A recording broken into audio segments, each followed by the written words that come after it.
The red ships moved through space like giant monsters. Each one was bigger than a city.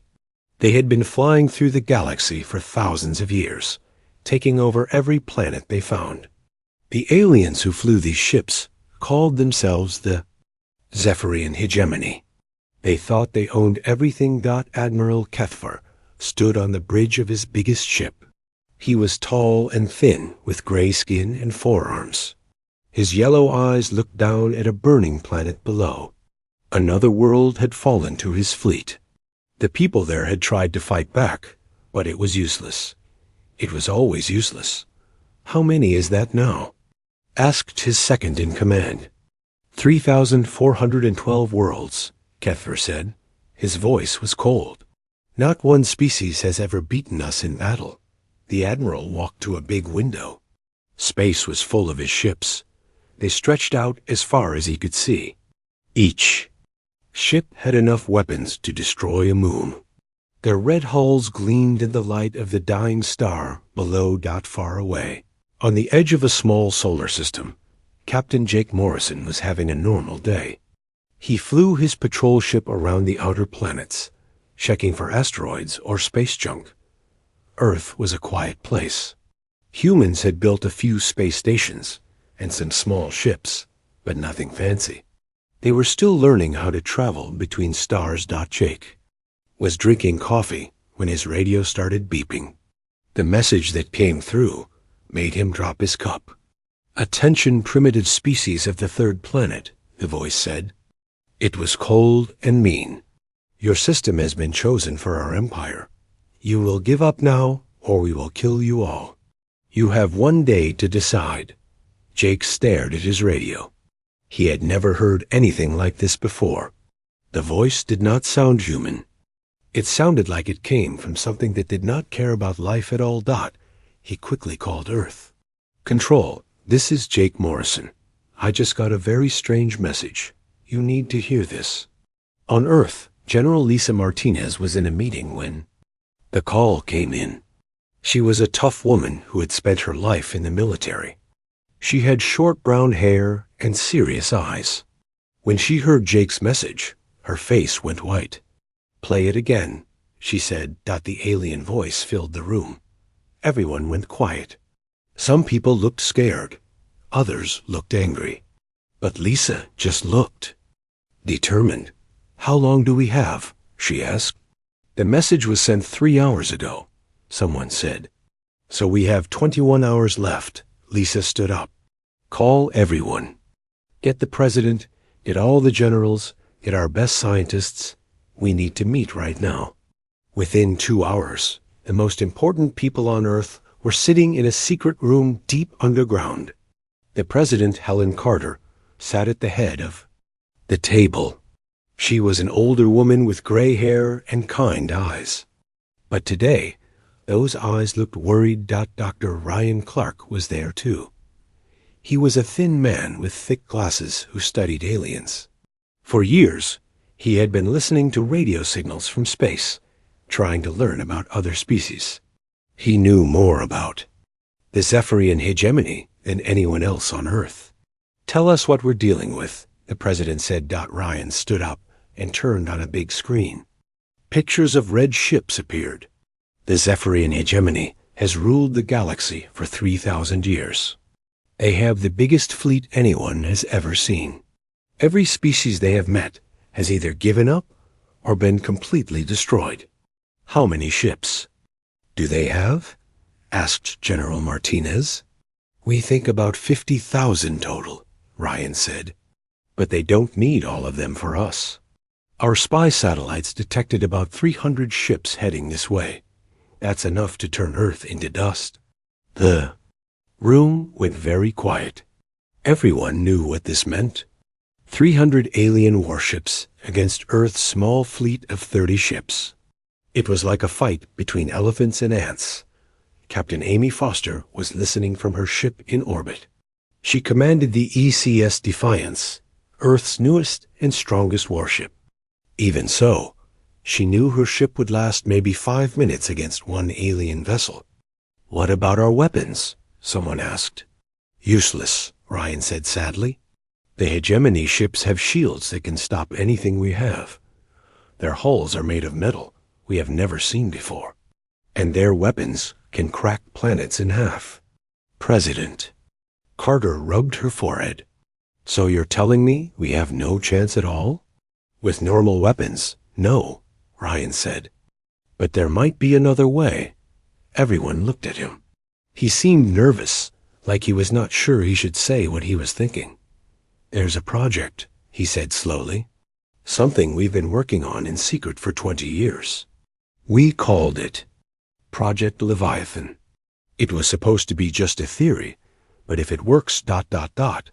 What kind of project? Lisa asked. Ryan looked around the room. The kind that might save us all, or destroy us trying. Outside, the stars looked peaceful. But somewhere out there, 300 alien warships were getting closer to Earth.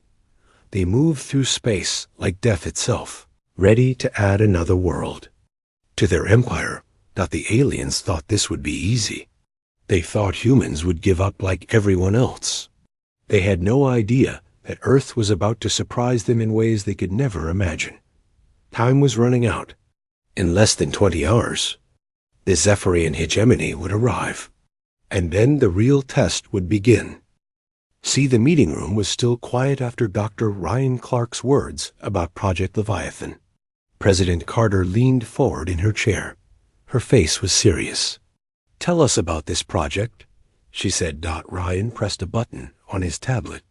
The big screen changed to show strange drawings and numbers that most people could not understand. 20 years ago, our best scientists discovered something amazing. They found a way to change the basic rules of how space works. General Lisa Martinez frowned. What does that mean in simple words? It means we can make weapons that don't just blow things up, Ryan explained. We can make them disappear completely, like they never existed at all. Everyone in the room stared at him. This sounded like something from a movie, not real life. You're talking about science fiction, said Admiral Jake Morrison, who had just arrived from his patrol ship. No, Ryan said firmly. We built a small test version 5 years ago. It works. We can tear holes in space itself and use that as a weapon. The problem is making it big enough to put on a ship. President Carter stood up. Where is this weapon being built? Deep under the Pacific Ocean, Ryan said. In a place called Deep Blue Station. Only 12 people in the world know it exists. Meanwhile, in space near Jupiter, Lieutenant Chris Morrison was flying a small scout ship. He was Jake Morrison's son, a young pilot with dark hair and quick reflexes. His job was to watch for the alien fleet and take pictures when they arrived. Chris had been flying for 6 hours when his instruments started going crazy. Something very big was coming through space toward them. He pointed his ship's cameras toward the edge of the solar system and waited. What he saw made his blood turn cold. The alien ships appeared one by one, coming out of faster-than-light travel. They were huge, bigger than anything humans had ever built. Their red hulls seemed to drink in the light from the sun. Each ship had weapons sticking out of it like spikes on a monster. Control, this is Chris Morrison, he said into his radio.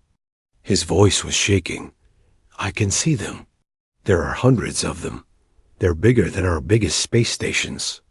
On the lead alien ship, Admiral Kethver was looking at pictures of Earth's small fleet.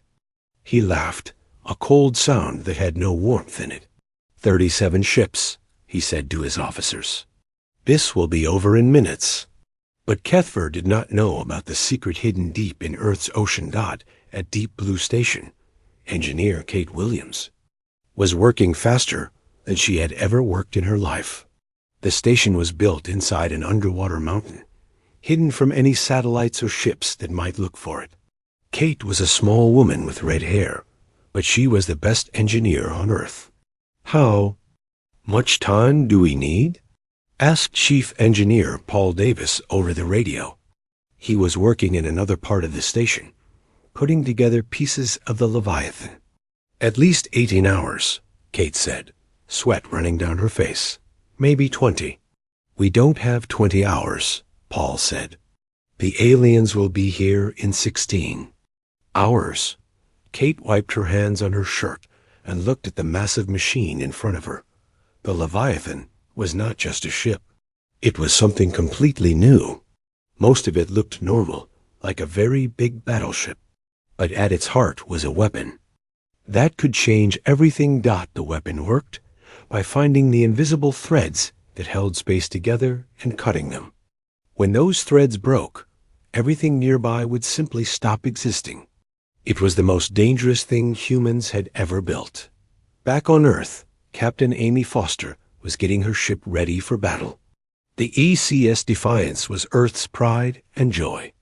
But looking at the pictures Chris Morrison had sent, she knew it would not be enough. How are our weapons? She asked her weapons officer, Lieutenant Danny Rodriguez. All systems ready, Danny said. But Captain, our biggest missiles won't even scratch their shields. Amy nodded sadly. She had known this would happen. Earth's weapons were like throwing rocks at a mountain in another part of space. Captain Susan Baker was in charge of an asteroid mining station called Titan's Rest. She had been mining ice and metal from asteroids for 10 years. It was quiet work, and she liked it that way. That peace ended when 3 alien scout ships appeared near her station. "This is Captain Baker to any Earth ships," she said into her radio. "Unknown vessels are approaching my station. They don't look friendly." The alien ships were small compared to the main fleet, but they were still bigger than Susan's entire station. They moved toward her like sharks, swimming toward a meal. Susan ordered her workers to hide in the inner parts of the station. Then she waited. There was nothing else she could do. The aliens cut through her station's hull like it was made of paper. Strange creatures in metal suits walked through the corridors. They had gray skin and forearms, just like Admiral Kethver. They looked at everything with cold yellow eyes, but they were not there to kill anyone. They were there to learn about human technology. They took pictures of everything and stole pieces of equipment. Then they left without saying a word. Susan was scared, but she was also angry. These aliens thought they could take whatever they wanted. They thought humans were too weak to stop them. She was wrong about that last part. Deep under the ocean, the Leviathan was almost ready. Kate Williams and Paul Davis had worked for 16 straight hours. Their eyes were red and their hands were shaking from too much coffee, but they had done it. The weapon was installed. The ship's engines were running. All they needed now was a crew brave enough to fly it into battle against impossible odds. "Is it ready?" asked a voice behind them. They turned to see Commander Grace Murphy walking toward them. She was a tall woman with blonde hair and steel blue eyes. She had been chosen to captain the Leviathan because she was the best pilot in the Earth fleet.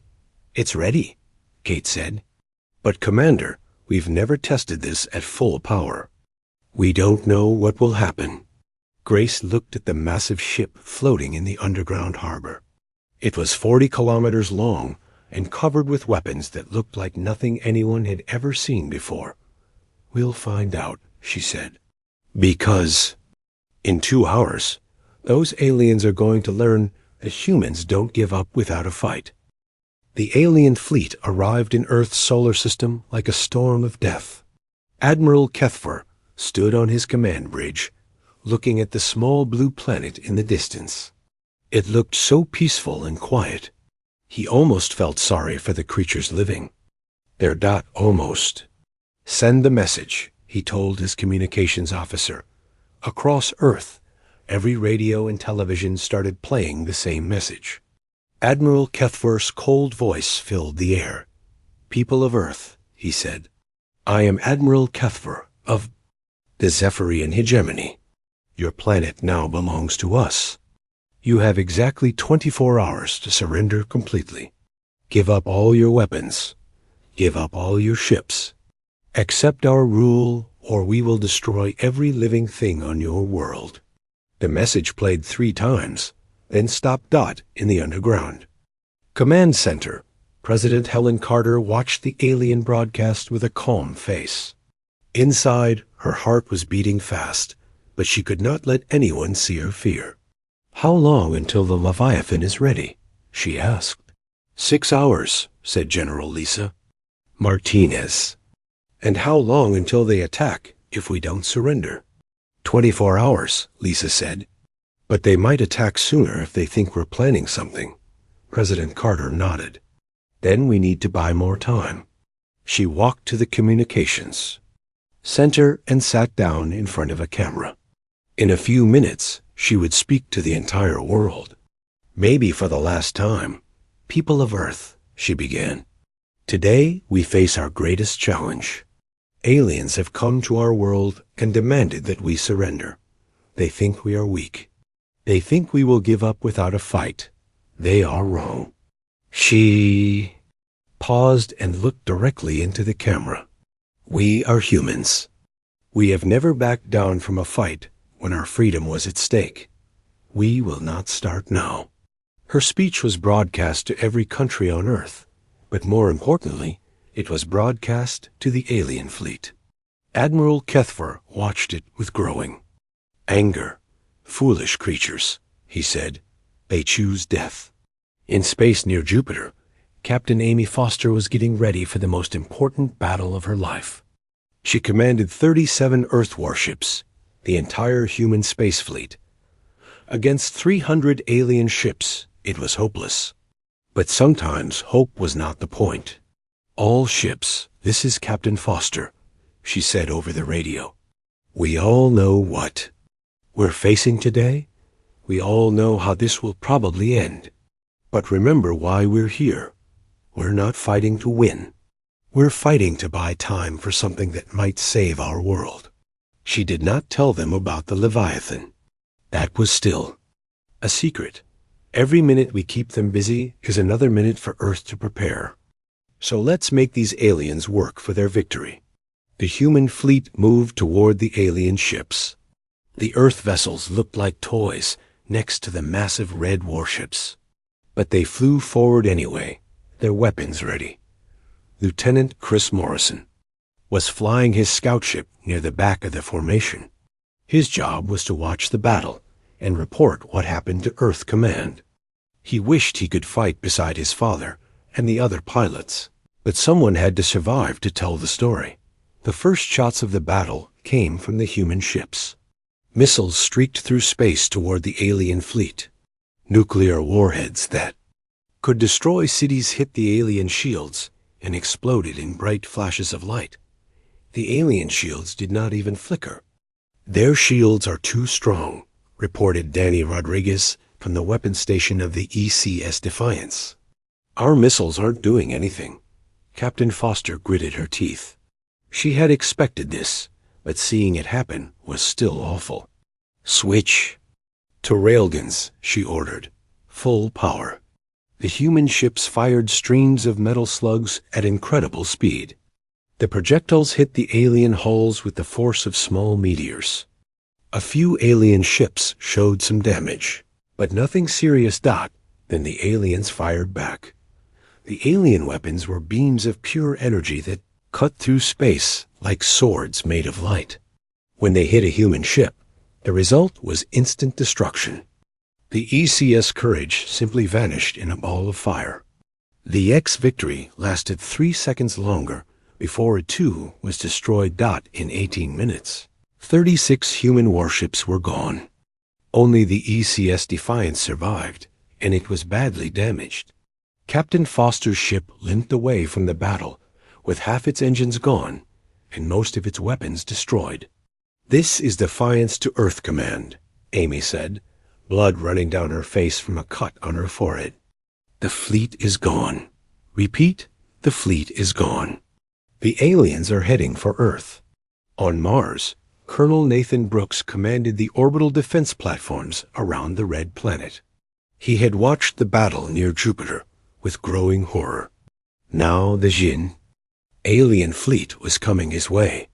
All platforms, prepare to fire, he ordered.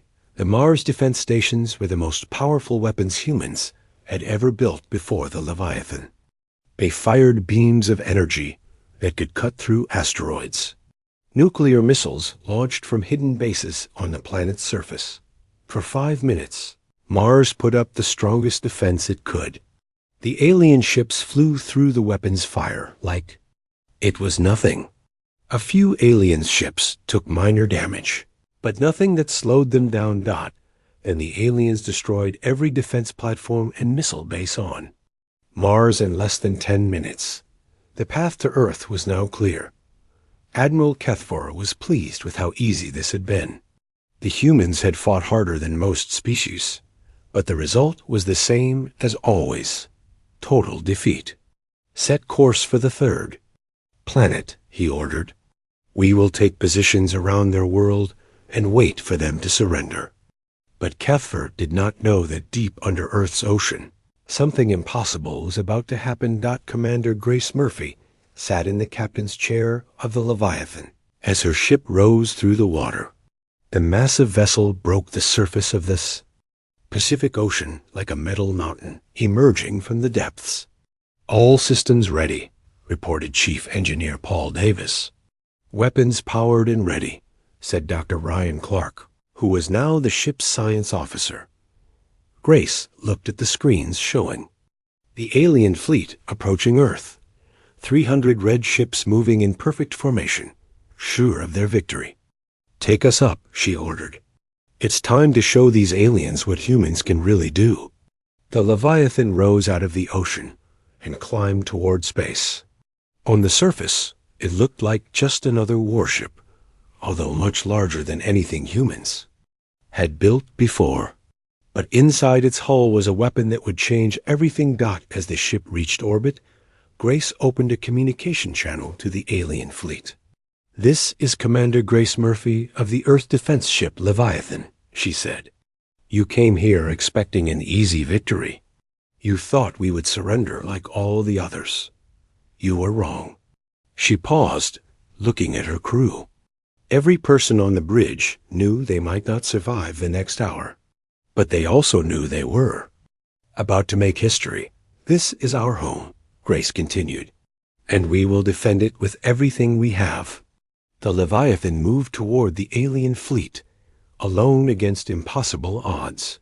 But for the first time since the crisis began, the humans were not afraid. They were ready to fight back. Admiral Kethfor stared at the human ship approaching his fleet. He had seen the thing rise from the planet's ocean, and at first he had been amused. Another desperate attempt by a species that refused to accept defeat. The ship was big for a Koi. Human vessel, but still tiny compared to his flagship. It looked like a normal warship, just larger than the others. He had destroyed thousands of ships just like it over the years. Should we destroy it now? Asked his weapons officer. No, Kethfor said with a cruel smile. Let it come closer. I want to see the fear in their eyes before we kill them. But as the human ship got closer, something started to feel wrong. Kethfor, science officer, was looking at his instruments with a confused expression. Admiral, the science officer said slowly, I'm reading very strange energy patterns from that ship. What kind of patterns? The science officer's 4 hands moved quickly over his controls. His yellow eyes grew wide with worry. Sir, the energy readings don't make sense. It's like they're bending space itself around their ship. Kethfor frowned. In 3,000 years of conquest, he had never heard of anything like that. Explain. I can't explain it, sir. The readings suggest they're using technology that shouldn't be possible. Technology that breaks the basic laws of physics. On the Leviathan, Commander Grace Murphy was watching the alien fleet arrange itself around Earth. The red ships moved with perfect order, like a pack of predators surrounding their prey. Distance to the nearest enemy ship? She asked. 50,000 kilometers and closing, reported Lieutenant Danny Rodriguez, who had transferred from the destroyed ECS Defiance to serve as the Leviathan's tactical officer. Grace nodded. Dr. Clark, are the weapons ready? Dr. Ryan Clark looked up from his science station. The thin man with thick glasses was sweating, but his voice was steady. The dimensional cannon is charged and ready. But, Commander, I have to warn you again. We've never fired this weapon at full power. We don't know exactly what will happen. Will it destroy their ships? If our calculations are correct, it will do more than destroy them, Ryan said quietly. It will erase them from existence completely. Grace took a deep breath. Around her, the bridge crew waited for her order. These people had volunteered for a mission that would probably kill them all. They were the bravest humans who had ever lived. Target the largest enemy ship, she ordered. On his flagship, Admiral Kethvar was starting to feel genuinely worried. His instruments were showing energy readings that made no sense. The human ship was doing something that his science officer said was impossible. Sir, recommend we destroy that vessel immediately, said his second-in-command. Kethvar nodded. All forward weapons, fire on the human ship. 20 energy beams lanced out from the alien flagship. Each beam had enough power to cut a moon in half. They struck the Leviathan's shields and exploded in brilliant flashes of light. When the light faded, the human ship was still there. Its shields had held. Impossible, Kethvar whispered. No ship that small should have been able to survive that attack. Sir, his science officer said, his voice shaking. The human ship is charging some kind of weapon. The energy readings are off the scale. Grace watched her screens as the alien weapons hit her ship. The Leviathan shook, but its shields held. The ship had been built with the best technology Earth could create, but more importantly, it had been built with something else. It had been built with human determination. Dimensional cannon ready to fire, reported Ryan. Grace looked at the massive alien ship on her screen. In a few seconds, she would find out if 20 years of secret research would save her world or if Earth would fall like every other planet the aliens had conquered. Fire, she said. The weapon that fired from the Leviathan looked like a beam of twisted light. It was not like any energy weapon anyone had ever seen. The beam seemed to bend and twist as it moved through space, as if it was drilling through reality itself. The beam struck Admiral Kethvar's flagship right in the center. For a moment, nothing seemed to happen. Then a sphere of absolute nothingness began to expand from where the beam had hit. It was not an explosion. It was the opposite of an explosion. It was a place where space itself had been torn open.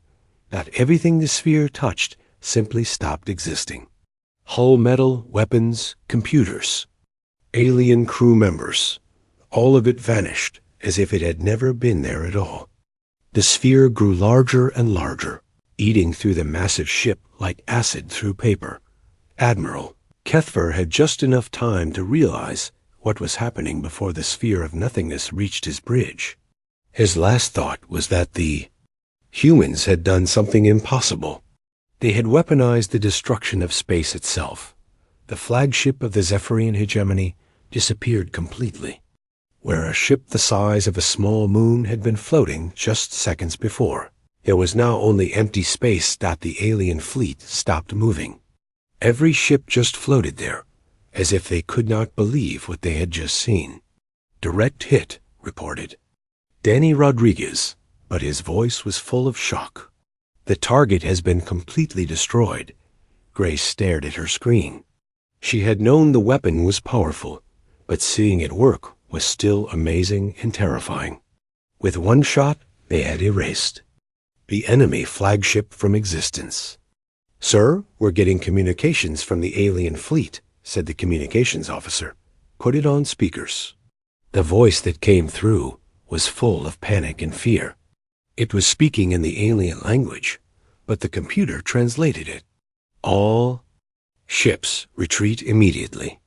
The humans have impossible weapons. They can destroy space itself. Fall back. Fall back. But Grace was not done yet. "Target the next largest ship," she ordered. The second shot from the dimensional cannon destroyed another alien vessel, just as completely as the first. A sphere of nothingness expanded through the ship, erasing it from existence, piece by piece. The third shot took out a group of smaller ships that had been flying too close together. By the time Grace had fired 6 shots, the alien fleet was in complete panic. Ships were turning around and fleeing as fast as they could. Some were even firing on each other in their desperation to escape. "Should we pursue them?" asked Danny. Grace shook her head. "Let them run. Let them tell the rest of their empire what happened here today." On Earth, billions of people watched the battle on their televisions and computers. They saw the alien fleet arrive in overwhelming numbers. They saw Earth's brave defenders get destroyed in minutes. They saw the moment when all hope seemed lost. Then they saw the Leviathan rise from the ocean like an ancient sea monster coming to defend its territory. They watched as the massive human ship faced 300 alien vessels alone. They held their breath as alien weapons struck the Leviathan, and their hearts soared when it survived the attack. And when the dimensional cannon fired for the first time, when the alien flagship simply vanished from existence, the entire world erupted in cheers. Children who had gone to bed, thinking they might not wake up in a free world, opened their eyes to see alien ships fleeing in terror. Parents who had been planning to say goodbye to their families instead found themselves crying tears of joy. The impossible had happened. Earth had won, but this was just the beginning. Word of humanity's victory would spread across the galaxy. Every species that had ever been conquered by the Zephyrian hegemony would hear about the humans, who had weapons that could tear holes in reality itself. The galaxy was about to change forever, and it all started with one ship, one crew, and one species that refused to surrender, no matter how impossible the odds seemed. The age of human dominance was about to begin. The battle was far from over. Even though Admiral Kethfer was dead and his flagship was gone, the Zephyrian hegemony still had almost 300 ships left. They were scared and confused, but they were still dangerous. Commander Grace Murphy watched as the alien ships tried to reorganize themselves. Some were fleeing toward the edge of the solar system. Others were forming up into smaller groups, trying to figure out how to fight an enemy with impossible weapons. "How many more shots can we fire?" Grace asked. Dr. Ryan Clark checked his instruments. "The dimensional cannon takes a lot of power. We can fire about 20 more times before we need to recharge." Grace nodded. 20 shots against 300 ships. It still sounded impossible, but at least now they had a chance. "Communications. Send a message to the alien fleet." The communications officer nodded. "Channel open, Commander." Grace stood up from her captain's chair. She wanted the aliens to see her face when she spoke to them. "This is Commander Grace Murphy of the Earth Defense Ship Leviathan. Your admiral is dead. Your flagship is gone. You have seen what our weapons can do. I'm giving you one chance to leave our solar system peacefully. Go now, or we will destroy every single one of your ships." The response came quickly. A new alien voice, probably the second in command of the fleet. "Human Commander, you cannot defeat all of us. You have destroyed 2 ships, but we still outnumber you greatly. Surrender now, and we will make your death quick." Grace smiled coldly. Wrong answer. The Leviathan's dimensional cannon fired again. This time Grace had targeted a group of 5 alien ships that were flying close together. The beam of twisted light struck the center ship and began to expand. The sphere of nothingness grew larger than before, reaching out to touch the other ships in the group. One by one, they vanished into the expanding hole in space. Within 30 seconds, 5 more alien vessels had been erased from existence. The panic in the alien fleet grew worse. Ships began firing at each other, thinking that other vessels were infected with whatever weapon the humans were using. Some ships tried to ram the Leviathan, but Grace's pilot, Lieutenant Chris Morrison, was too good for them. Chris had transferred from his scout ship to pilot the Leviathan after his father had recommended him. The young man flew the massive ship like it was a fighter jet, dodging alien missiles and energy beams with incredible skill. "Incoming missiles," Chris called out. "Point defense systems fire," Grace ordered. The Leviathan's smaller weapons shot down the alien missiles before they could hit. But Grace knew they could not dodge forever. They needed to end this battle quickly. "Target the largest group of enemy ships," she ordered.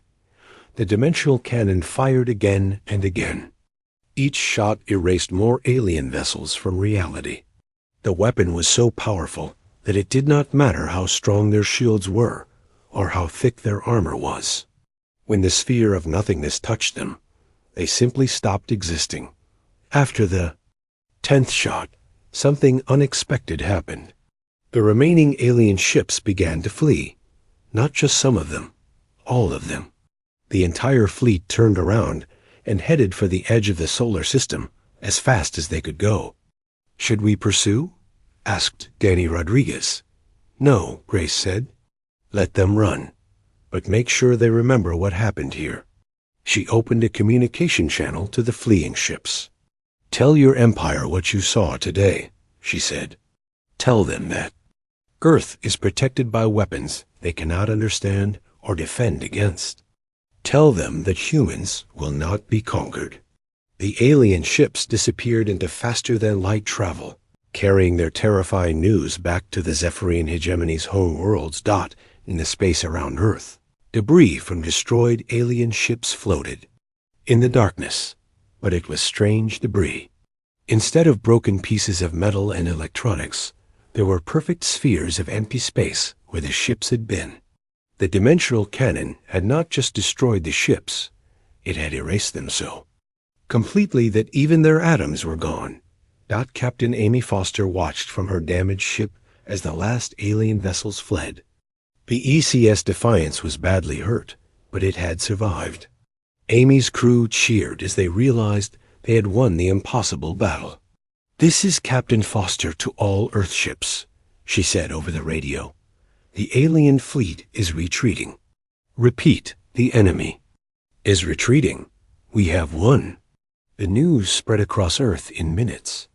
In every city, people poured into the streets to celebrate. They had been hours away from slavery or death, and now they were free. President Helen Carter stood in the command center, watching the reports come in. Tears were running down her face, but she was smiling. "How many alien ships did we destroy?" she asked. 47 confirmed," said General Lisa Martinez. "The rest fled the system." "And our losses?" Lisa's face became sad. 36 ships and their crews. Almost our entire fleet, except for the Leviathan and the Defiance. The president bowed her head. They died heroes, every one of them. But even as Earth celebrated, the consequences of the battle were spreading across the galaxy. The fleeing Zephyrian ships carried word of humanity's victory to every corner of the Empire. On the hegemony's capital world, Supreme Commander Vexter received the report from the surviving ships. He was an ancient alien with scarred gray skin and cold yellow eyes. He had led the hegemony for over 1,000 years and had never known defeat. "Explain to me again how a primitive species destroyed 47 of our ships," he said in a voice. Like Ice, the ship captain who had escaped from Earth was shaking with fear. "Supreme Commander, they have weapons that violate the laws of physics. They can tear holes in space itself. Our shields and armor mean nothing against them." Vexter was quiet for a long time. Finally, he spoke. "Send word to all fleet commanders. Earth is now classified as a forbidden zone. No ship is to approach their solar system under any circumstances." The captain looked surprised. "Sir, are we not going to attack them again?" "With what?" Vexter asked coldly. They have weapons that can erase matter from existence. Until we understand how they work, Earth is too dangerous to approach. But the effects of Earth's victory went beyond just the hegemony sphere. Across the galaxy, species that had been enslaved for thousands of years heard the news. A primitive world had defeated the mighty Zephyrian fleet. It seemed impossible, but the evidence was clear. On the mining world of Kepler 442b, the Talkari people had been slaves for 2,000 years. They worked in deep mines, digging up metals for hegemony ships. When they heard about Earth's victory, something changed in their hearts. Elder Moltar was an old Talkari with blue skin and 6 arms. He had spent his entire life as a slave, but now he looked up at the stars with new hope. If the humans can defeat the hegemony, he told his people, maybe we can be free too. The same thing was happening on hundreds of worlds. The hegemonies. Empire was built on fear. For 3,000 years, every species had believed that resistance was hopeless. But Earth had proven that wrong. On Earth, the celebrations continued for days.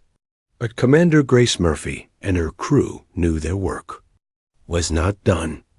The dimensional cannon had worked perfectly, but it was still the only one of its kind. We need to build more ships like the Leviathan, Grace told President Carter in a private meeting. How long will that take? The president asked. With the plans we have now, about 2 years for each ship, said Chief Engineer Paul Davis. But we can speed that up if we share the technology with other countries. Dr. Ryan Clark was already working on improvements to the dimensional cannon. We've learned a lot from the battle, he said. The next generation of weapons will be even more powerful. President Carter nodded. Do it. I want a fleet of these ships protecting Earth within 5 years. But Earth's plans went beyond just defense. Captain Jake Morrison, who had survived the first battle, was promoted to admiral. His new job was to explore space beyond the solar system and make contact with other species. We need allies, President Carter explained. The hegemony will not give up easily. They will be back someday with new weapons and new plans. We need to be ready. Admiral Morrison's first mission was to the Talkari homeworld. When his ship arrived, he found a planet in rebellion. The blue-skinned aliens had risen up against their hegemony overlords and were fighting for their freedom. This is Admiral Jake Morrison of the Earth Defense Forces, he broadcast to the planet. We've come to help. The Talkari were amazed to see a human ship. They had heard about Earth's victory, but seeing actual humans was different. Elder Moltar spoke for his people. Humans of Earth, we have waited 2,000 years for this day. Will you truly help us fight the hegemony? We will, Jake said. No species should live as slaves. The war that followed lasted 6 months. Human ships with dimensional cannons fought alongside Talkari rebels against hegemony forces. It was the first time in galactic history that the hegemony had faced a real rebellion. The aliens were not prepared for it. Their tactics were designed to fight primitive species with normal weapons. Against humans with reality-bending technology, they had no answers. World after world began to rebel. The Aquan people of the water planet Oceanus, the rock creatures of the asteroid belt called the Ring of Sorrow, the flying bird people of the cloud world Sky's End. All of them had heard about Earth's victory, and all of them wanted their freedom. Commander Grace Murphy found herself leading not just the Leviathan, but an entire fleet of human ships. Each knew these